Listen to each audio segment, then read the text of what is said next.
Good evening. Uh, a very warm welcome to another informative session by BN Birla Heart Research Center, Kolkata. Today's session is to inform our viewers about the latest updates in cardiac procedures.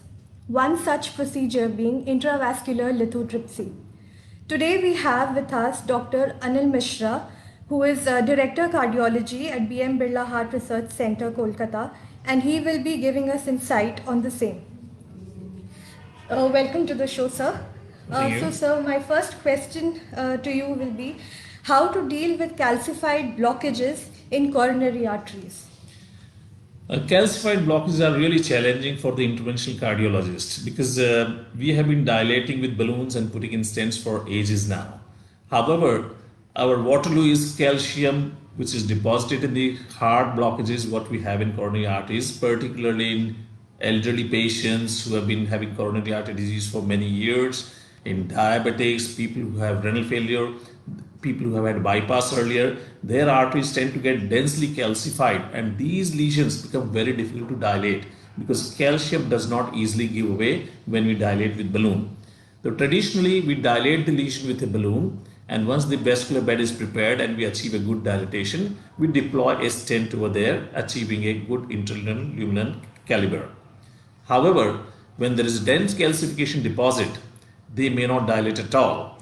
So we developed in cardiology non-compliant balloons. Now non-compliant balloons can go up to very high atmospheric pressure, and therefore they can help to crack the calcium and therefore dilate the lesion.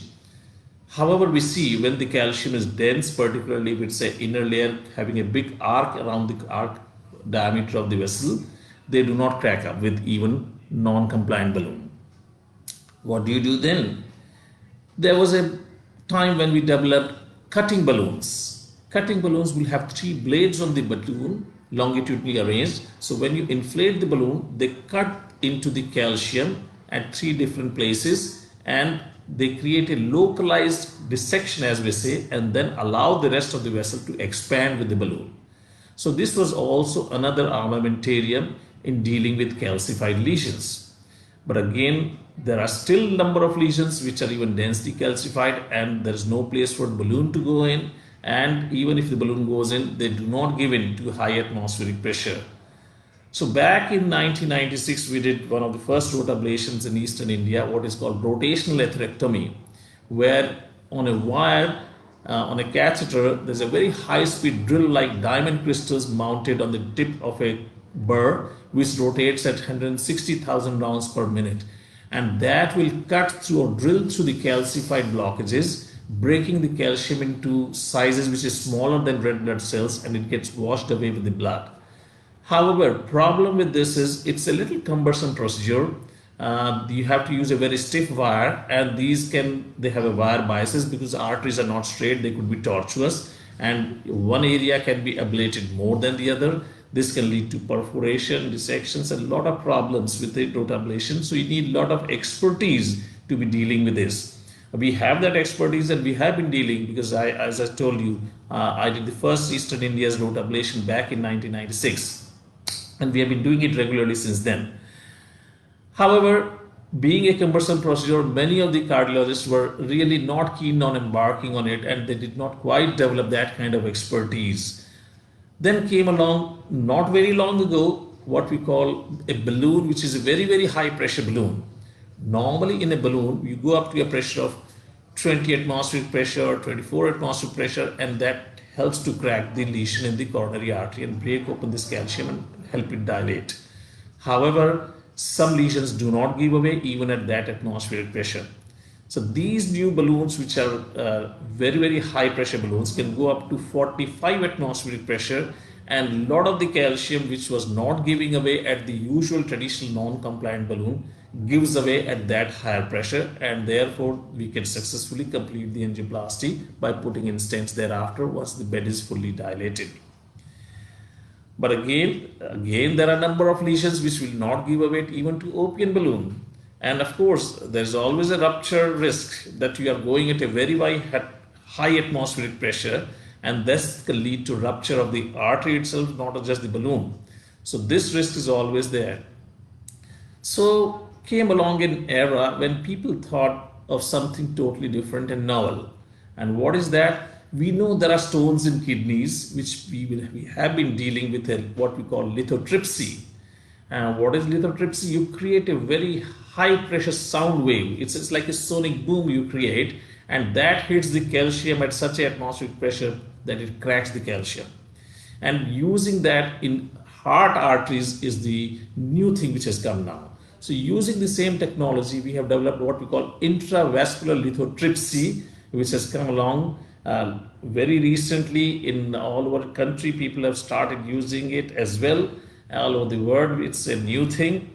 And what you do is over a catheter, this ease of it use is very great because these lithotripsy emitter are mounted inside a balloon, traditional balloon, what we use for balloon angioplasty, something like that. Once you take the balloon there, inflate it at a very low atmospheric pressure, you will see the lesion is not giving away, and there is a lot of indentations in the balloon at number of places because the heart calcium does not give away. So once you inflate it at low atmospheric pressure and then give it 10 impulses of this very acoustic sound beams, which are very strong pressure they create. These are like shock waves they create, acoustic shock waves which are created by the emitters, and they travel to the liquid within the balloon and hit the wall of the artery. They do not destroy or do anything to the soft normal tissue. It's only the calcium which gets hit hard, and then it cracks. Once it cracks, you will see the same balloon very easily dilating through. So the novelty of this and very ease of use of this, because every one of us is used to using balloon angioplasty all the time. So this is very similar in taking a balloon into the place and placing it where your heart calcium is and connecting to an external device which will deliver the high pressure shock waves connecting to that. And this eases off the calcium, breaks off the calcium, make it easy to fully dilate the lesion, and then you can proceed with a normal angioplasty as you would do putting in a drug-eluting stents and so on and so forth. The major advantage I see with this technology is it is very safe and it is very user-friendly because anybody who does angioplasty has been using balloon to take into the lesions to dilate them. So anybody can take this balloon right at the place where the calcium is and use it to crack the calcium and do angioplasty in a very usual fashion. And the complication rates are very low. If you do a rotablation, you will see a lot of debris going into distal circulation. There is a slow flow phenomena, there is a no flow phenomena, the arteries and capillaries get clogged with it, and patient starts having trouble, chest pain, discomfort, and so on and so forth. So these risks are not there because you're not throwing off any debris. Often the risk of bursting, since you are not taking the balloon at a very high atmospheric pressure in this procedure, there's no risk of balloon bursting and the artery developing a burst or dissection. So that's another major advantage. So ease of use and safety of use has been very classical. We recently, even in an 87-year-old, I did 2-3 days ago, I did a procedure on an 87-year-old in the left main stem. There's a densely calcified 90% lesion. Again, this location is critical and the patient is very elderly and frail, and trying rotablation, etc., or using and very high pressure balloons would be little dicey in this situation. However, with this balloon of lithotripsy, intravascular lithotripsy as we call it, IVL, it was fairly easy. I could just do a slight pre-dilatation, take the balloon there, crack the calcium by giving some impulses, and then easily dilate it and put in a stent. It was a cakewalk, and the patient really went home after 2 days. So it's a really easy thing to do. I hope this is going to be adopted more and more in all over our country, and will be making life of all the interventional cardiologists very easy. Do remember though, it's a little expensive than the other means at this point of time. However, because there's only one company manufacturing this kind of intravascular lithotripsy equipment, but I am sure in due course of time, other companies will find competitive products and the prices will come down.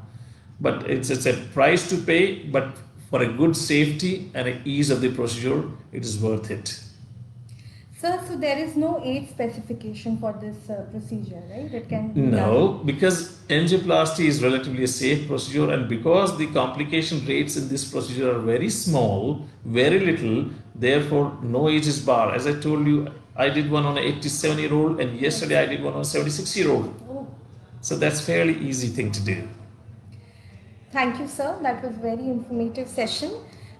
For more information, you can log on to our website www.bmb.ckbirlahospitals.com, or you can call on our helpline number 033 4088 4088. Thank you.